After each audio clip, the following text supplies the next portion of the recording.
SP Umesh कावत sir आपल्यासोबत आहे, आपण त्यांच्याशी बातचीत करूया. सर, बंदोबस्त आहे, कशा स्वरूपाचा बंदोबस्त असणार आज मोर्चासाठी?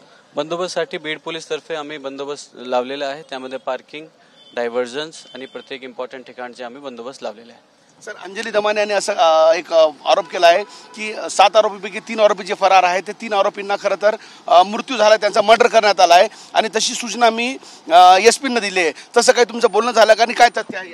सध्या त्याच्या बाबतीत आमच्याकडे कोणत्याही प्रकारचे ऑफिशियल कन्फर्मेशन नाही. त्यांचे बोलणं झाले तुमच्यासोबत? नाही. अंजली दमानेंनी कॉल केला नाही?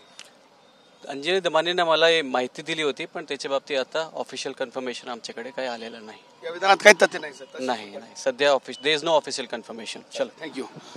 तर जिल्हा पोलीस अधीक्षक होते, त्यांनी स्पष्ट म्हणलंय की अंजली दमाने यांच्यासोबत बोलणं झालंय, मात्र तशा स्वरूपाची काहीच माहिती आपल्याकडे नाही की 3 आरोपींचा कुठेतरी खून झाला आहे. कॅमेरा पर्सन रोशन गायकवाडसह नजीर खान, TV9 मराठी, बीड.